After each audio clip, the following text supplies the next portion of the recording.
السلام علیکم ورحمۃ اللہ وبرکاتہ۔ ناظرین، استقبال ہے فکر و خبر اسٹوڈیو میں، میں رضوان احمد ندوی، ملکی اور عالمی اہم اور خاص خبروں کے ساتھ۔ تو ناظرین، بڑھتے ہیں خبروں کی تفصیلات کی طرف۔ 8640 کلومیٹر کا سفر پیدل طے کرنے کا ارادہ، بے شک یہ عشق خدا ہی ہے۔ ایسا ہی ایک مجنون عاشق خدا بھارت کے ساحلی علاقے کیرل کے ملپورم سے نکلا ہے۔ شہاب چوٹور کچھ روز قبل ہی کیرل سے سفر حج کے لیے نکلا تھا۔ آج وہ بھٹکل پہنچا ہے، جہاں ان کا شاندار استقبال کیا گیا۔ بڑی تعداد میں جلوس کی شکل میں نکل کر لوگوں نے اس نوجوان کا استقبال کیا۔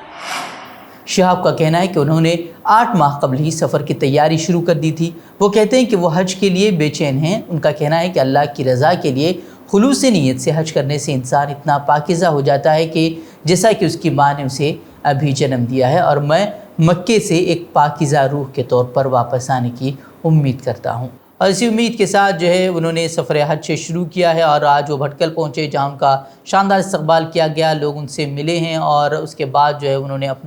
آگے کی طرف اپنا سفر شروع کر دیا ہے۔ ہماری بھی دعا ہے کہ اللہ سبحانہ وتعالیٰ شہاب کے اس مبارک سفر میں آسانیاں پیدا فرمائے، اور نوجوان کے ساتھ ساتھ اہل اسلام کے لیے بھی اس سفر کو جو ہے مبارک و قبول فرمائے۔ مودی حکومت میں عدالتیں کس قدر آزاد ہیں، اس کی مثالیں ہائی کورٹ کے کل کے 2 فیصلوں سے آپ بخوبی سمجھ سکتے ہیں۔ دہلی ہائی کورٹ نے دہلی فسادات سے قبل نفرتی بھاشن دینے والے بی جے پی رہنما انوراگ ٹھاکر اور پرویش ورما پر FIR درج کرنے کی عرضی کو خارج کر دیا۔ عدالت نے یہ ضرور کہا کہ اقتدار میں رہنے والوں کو ذمہ داری سے کام کرنا چاہیے، اور ہر سطح پر نفرت انگیز تقریر پر مؤثر کنٹرول کی ضرورت ہے، اور تمام قانون نافذ کرنے والے اداروں کو اس بات کو یقینی بنانا چاہیے کہ موجودہ قانون کو ڈیڈ لیٹر نہ بنایا جائے۔ وہیں دوسرے معاملے میں الہ آباد ہائی کورٹ نے مسلمانوں کے خلاف نفرت انگیز تقریر کرنے والے یتی نرسنگ آنند اور مسلم خواتین کی عصمت دری کے لیے اکسانے والے پجاری جو ہے بجرنگ منی کو ہیٹ مونگر یعنی کہ نفرت پھیلانے والا کہنے پر اولڈ نیوز کے شریک بانی محمد زبیر کے خلاف ہندوتوادی تنظیموں کی طرف سے درج FIR کو منسوخ کرنے سے انکار کر دیا ہے۔ محمد زبیر نے عرضی میں کہا تھا کہ انہیں ہراساں کرنے کے مقصد سے یہ FIR درج کی گئی ہے، جس پر عدالت نے کہا کہ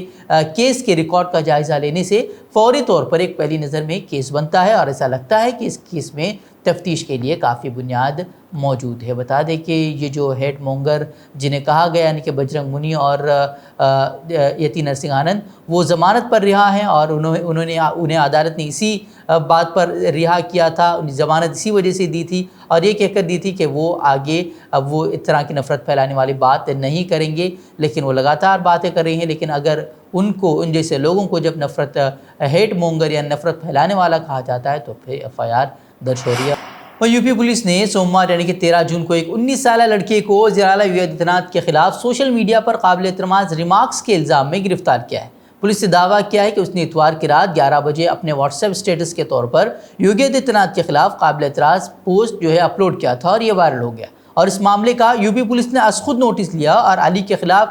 کئی دفعات کے تحت جو ہے وہ مقدمہ درج کیا گیا ہے، یعنی کہ امن کے خلاف ورزی پر اکسانے، اور طبقوں کے درمیان دشمنی پیدا کرنے، نفرت یا بدنیتی پیدا کرنے، اور کسی کی ساکھ کو نقصان پہنچانے، اور مذہب کی توہین کے ارادے سے عبادت گاہ کو نقصان پہنچانا یا ناپاک کرنے کا جو دفعہ ہے اس پر یہ بھی اس پر نافذ کر دی گئی ہے، اور اس پر بھی لگا دیا گیا ہے، اور کئی سارے کیس اس پر درج کیے گئے ہیں۔ بتا دیں کہ اس سال مئی میں بھی اس طرح کے معاملہ سامنے آتا ہے، جبکہ ایک 15 سال لڑکے کو گائے کی پناہ گاہ میں 15 دن کی کمیونٹی سروس کرنے کا حکم دیا گیا تھا اور پھر اسے شیئر کرنے کا قصوروار پا کر مزید 15 دنوں کے لیے عوامی جگہ کو صاف کرنے کا حکم دیا گیا تھا، اور یہ سب اس وجہ سے کیا گیا کیونکہ اس نے یوگی آدتیہ ناتھ کے خلاف قابل اعتراض پوسٹ کیا تھا۔ اور جہاں تک نپور شرما کی بات ہے، گستاخ رسول کی بات ہے، پیغمبر اسلام صلی اللہ علیہ وسلم کے شان میں گستاخی کی بات ہے، تو اس معاملے میں اب تک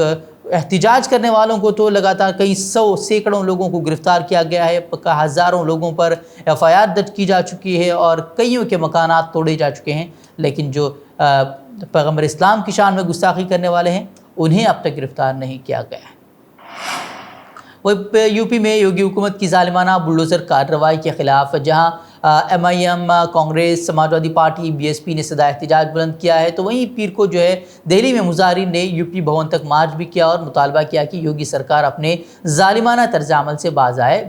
جس کے بعد جو ہے انہیں گرفتار بھی کر لیا گیا۔ وہیں All India Muslim Personal Law Board نے بھی یوگی سرکار کے طریقے کو لاقانونیت اور ایک طرح کی دہشت گردی سے تعبیر کیا ہے۔ مسلم پرسنل لاء بورڈ نے پریس بیان جاری کرتے ہوئے کہا کہ موجودہ وقت کی جو حکومت ہے وہ جس لاقانونیت کا مظاہرہ کر رہی ہے اور جرم ثابت ہونے سے قبل ہی ملزموں کے ساتھ مجرموں جیسا سلوک کر رہی ہے، وہ بے حد افسوسناک اور خود دہشت گردی کی ایک صورت ہے۔ انہوں نے نپور شرما کے خلاف قانونی کارروائی نہ کیے جانے کو بھی انصاف کا قتل قرار دیا اور سوال کیا کہ کیا قانون احتجاج کرنے اور پتھر پھینکنے کی وجہ سے کسی کا گھر گرا دینے اور اسلام زندہ باد کا نعرہ لگانے کی وجہ سے کسی شخص کو گولی مار کر ہلاک کرنے کی اجازت دیتا ہے؟ مسلم پرسنل لاء بورڈ نے صاف کہا ہے کہ حکومت کا موجودہ رویہ قطعاً ناقابل قبول اور اشتعال کو بڑھاوا دینے والا ہے، اور ایسی حرکتوں سے امن و امان کی فضا قائم ہونے کے بجائے شر و فساد اور نفرت کا ماحول پیدا ہوگا۔ اس لیے All India Muslim Personal Law Board نے مطالبہ کیا ہے کہ فوری طور پر اس معاملے میں گرفتار لوگوں کو رہا کیا جائے، ان کے خلاف عدالت میں معاملہ پیش کیا جائے اور جن لوگوں کی جانیں گئی ہیں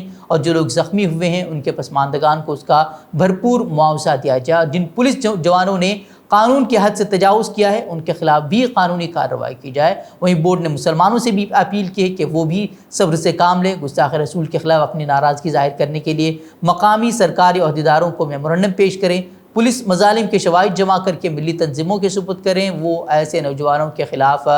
FIR درج کرا سکیں، اور یہ بات بھی ذہن میں رکھیں کہ فرقہ پرست عناصر چاہتے ہی یہی ہیں کہ لوگ جو ہے مسلمان مشتعل ہوں اور پولیس اس کو ظلم و زیادتی کا بہانہ بنائے، اسی لیے مسلمانوں کو چاہیے کہ ان کو اس طرح کا موقع نہ دیں۔ وہیں جس طرح سے UP میں گزشتہ 3 دنوں سے غیر قانونی نظامی کارروائی کا سلسلہ جاری ہے، اس کے خلاف جو ہے اب جمعیت علماء ہند نے سپریم کورٹ سے رجوع کیا ہے۔ جمعیت کی پٹیشن میں قانونی امداد کمیٹی کے سربراہ گلزار اعظمی مدعی بنے ہیں، اور ضمن میں جمعیت علماء نے سپریم کورٹ میں 2 عبوری درخواستیں انٹرم پیٹیشن داخل کی ہیں۔ یہ جو درخواستیں ہیں جہانگیر پوری کھرگون معاملے میں سپریم کورٹ میں زیر سماعت پیٹیشن میں داخل کی گئی ہیں۔ اس پیٹیشن میں سماعت کرتے ہوئے سپریم کورٹ نے 21 اپریل 2022 کو اتر پردیش سمیت مدھیہ پردیش، اتراکھنڈ، گجرات اور دہلی کو نوٹس جاری کرتے ہوئے بلڈوزر کے ذریعے کی جانے والی انہدامی کارروائی پر جواب بھی طلب کیا تھا۔ وہیں جمعیت علماء کی جانب سے داخل عبوری درخواست میں یہ بھی تحریر کیا گیا ہے کہ سپریم کورٹ کی جانب سے ماضی میں انہدامی کارروائی پر نوٹس جاری کیے جانے کے بعد بھی غیر قانونی طریقے سے انہدامی کارروائی کی جا رہی ہے، جس پر روک لگانا ضروری ہے، اور جو افسران جنہوں نے غیر قانون کی دھجیاں اڑا کر مسلمانوں کی املاک کو نقصان پہنچا رہے ہیں ان کے خلاف بھی کارروائی کی جائے، اس طرح کی یادداشت میں جو ہے وہ تحریر کیا گیا ہے۔ وہیں اتر پردیش حکومت نے قانون کو بالائے طاق رکھ کر جس طرح سے غیر قانونی طور پر نظامی کارروائی شروع کی ہے، اس سے یہ بھی کہا گیا ہے کہ اس سے مسلمانوں میں خوف و ہراس کا ماحول ہے، لہٰذا عدالت اتر پردیش حکومت کو حکم جاری کرے کہ انہدامی کارروائی کو فوری طور پر روک دے۔